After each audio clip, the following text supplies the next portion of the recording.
ام ټي وي خوږو ملګرو خپل چینل کې درته هرکلی کوم.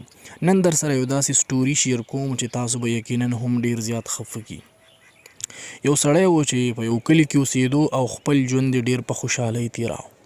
د ده څو بچي واړه او یو پیغله لور یوه فکور کې وه. دغه سړی به مزدورۍ له تلو او بیرته به راتلو. دغه سړي به خپله مزدوري کوله او کور ته به راتلو، خپلو بچو سره به کېناستو. دغه سړی باندې یو داسې وخت راغی چې دا ضعیفه شو، بوډا شو، خو د بچي چې کوم وو هغه لا واړه وو او د ده په کور کې یوه پیغله لور وه.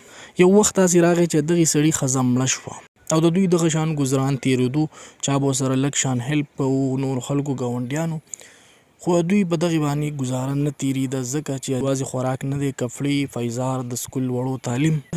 د دې سړي دغه پیغله لور ډېره زیاته مجبوره شوه او یو ورځ یې سوچ کاوه چې زه بدکارۍ ته وځم، نو دې د وجې به زموږ وروڼه تعلیم وکړي او موږ به رزق موږ ته په مړه خېټه میلاویږي.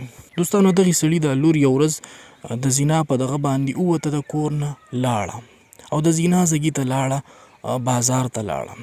دغه جینۍ چې کوم ده، خلک راځي نورو جینکو ته ګوري او بس د هغوی سره ځي په چکرو باندې، کمرو ته ورسره ځي، خو دغې جنۍ له څوک لاس هم نه وړي بلکې ګوري ورته هم نه.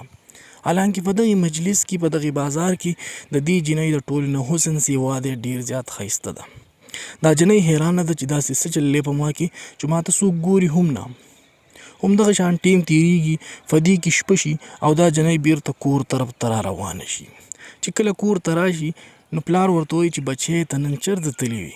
نو لور یې ورته پوره کیسه وکړه او د پلار د سترګو یې اوښکې روانې شوې او خپلې لور ته وایي چې بچی تا ته پته ده تر اوسه پورې ما پردۍ زنانه ته فور ته نه دي کتلي، نو څنګه به زما لور ته بل خلک په بد نظر وګوري. دوستانو، دې کیسې نه تاسو څه حاصل کړه؟ تاسو ته پته ولګېده که نن سبا موږ د بل عزت وساتو نو زموږ عزت به هم خلک وساتي. امید ده چې ویډیو به هم خوښه شوي، ویډیو لایک کړئ، ام ټي وي پښتو د سره تر اوس سبسکرایب کړئ، د ټلۍ نشان هم پریس کړئ.